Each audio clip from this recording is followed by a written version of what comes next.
Адам денсаулығы басты құндылық деп есептесек, өзіміздің ішіп жүрген асымыздың түп тамырына мән бергеніміз жөн. Мысалы, жұмыртқаның құнарлы және дұрыс болмағы құстың азығы мен саулығына тікелей байланысты. Үй құстарының да өзіне тән түрлі аурулары бар, ал оларды уақытылы емдеу құс өсірушінің міндеті. Жұмыртқада адам ішегіне зиянды ішек инфекцияларын тудыруы мүмкін. Ең жиі кездесетін ішек инфекциясы сальмонеллез. Сонымен қатар құстарды емдеуде антибиотиктердің артық мөлшері, құс азығына түрлі қоспаларды қосу да адам денсаулығына теріс әсер беруі мүмкін. Сондықтан құсқа беретін азыққа баса мән берген жөн. Бүгінде құсқа укол болмаса, дәрі-дәрмек салу арқылы жұмыртқаны саудаға айналдырып отырғандар бар. Ал құстағы жұмыртқаны толық дамымаған себебінен оның адам баласының денсаулығына кері әсер болады. Дүкеннен сатып алған жұмыртқаның таңбасына немесе қораптағы жазуына қарап, жұмыртқаның қандай екенін анықтауға болады. Сондықтан жұмыртқаны сатып аларда оның баса мән беріңіз. Мысалы, жұмыртқа сыртында Д деген жазу болса, онда ол диеталық жұмыртқа деген сөз. Оның сақтау мерзімі 7 күн. Егерде С деген жазу болса, ол столовый деген сөз. Демек, асқа пайдалануға арналған жұмыртқа. Ал егер жұмыртқаның сыртында ондай жазу болмаса, міндетті түрде қораптағы жазуға мән беріңіз. Себебі қорапта барлық мәліметтер, сақтау мерзімі және қандай санаттағы жұмыртқа екені жазылады. Жұмыртқа сыртында таңдаулы деп тұрса, онда ол сапасы ең жоғары жұмыртқа деген сөз. Ал бірінші категория деп тұрса, онда ол таңдаулы жұмыртқадан кейінгі санаттағы жұмыртқа. Сол секілді 2-3 категория деген жұмыртқа санаттары да бар. Ал қолдың жұмыртқасын сатып алған кезде немесе үйіңіздегі тауықтың жұмыртқасын жинаған уақытта сырты лас болып тұрғанын көреміз. Сондықтан мұндай жұмыртқаны бірден тамаққа пайдалануға болмайды. Өйткені сырты таза болмағандықтан мұндай түрлі бактериялар болуы мүмкін. Сол себепті ең бірінші жұмыртқаны жуып алған дұрыс. Бәріңіз білетіндей, жұмыртқаның бір жағы доғал, бір жағы сүйір болып келеді. Ал оны тоңазғышқа жұмыртқаны ұяшығына жинаған кезде сүйір жағын төмен қаратып қойған жөн. Көпшілік ақ жұмыртқаға қарағанда қоңыр жұмыртқаның пайдасы және құнары бар деп салыстырып жатады. Алайда мұндай жұмыртқа түсінің ешқандай да маңызы жоқ. Жай ғана ақ тауықтың жұмыртқасы ақ болса, қара тауықтың жұмыртқасы қоңыр болады. Жұмыртқа көлемі әрдайым бірдей бола бермейді. Бірі үлкен болса, бірі кіші болып келеді.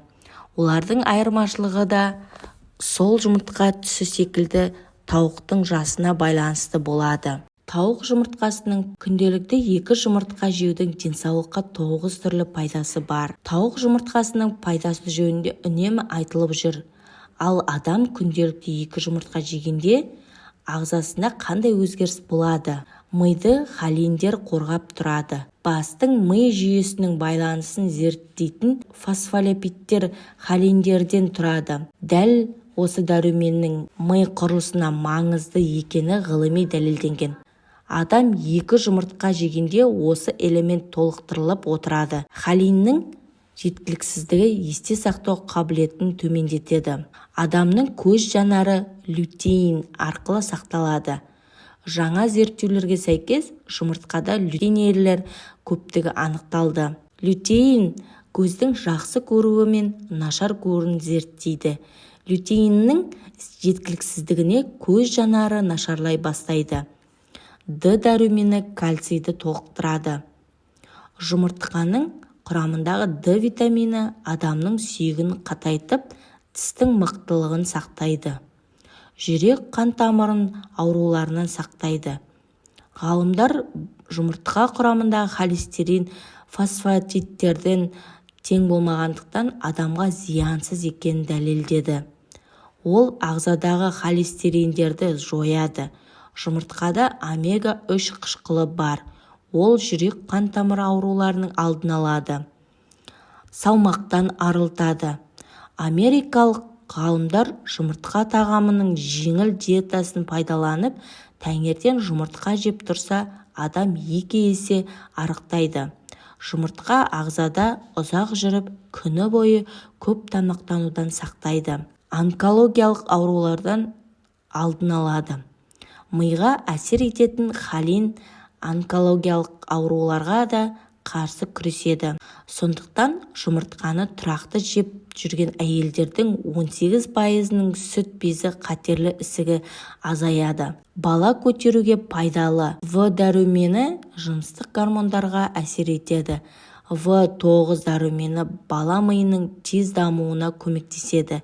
Сондықтан В9 дәрумені бала көтерген әйелдерге қажет. Бір жұмыртқада 7 мг дәрумен бар. Нидерланды ғалымдары зерттей отырып, жұмыртқа жейтін 35-40 жас аралығындағы 87% әйелдердің терісі жазылып, қызыл дақтары кеткенін анықтады. Ал ерлердің көз айналасындағы майда әжімдері жоғалған. Бұл өнімге қарапайым аллергия туралы ұмытпаңыз. Әртүрлі аллергиялық реакциялардың пайда болуын болдырмау үшін ақуызды алып тастау қажет. Себебі ол ең аллергендік болып табылады. Егер осыдан кейін тіпті аллергиялық реакциялардың көрінісі болмаса, онда өкінішке орай сіз диеталардан тауық жұмыртқасын толығымен алып тастайсыз. Дегенмен сіз үмітсіз сезінесіз. Өйткені жұмыртқаны өте жақсы көретін болсаңыз, тауық жұмыртқасын бөдене алмастыруға болады. Тауыққа қарағанда аллергиялық аз. Бұл жағдайда таңғы асқа сүйікті жұмыртқаны қауіпсіз түрде жеуге болады. Тауық жұмыртқасының пайдасы мен зияндылығын қарастырдық. Менің арнама тіркеліп, лайк басып, комментарий қалдырып кетіңіздер. Келесі видеода кездескенше сау болыңыздар.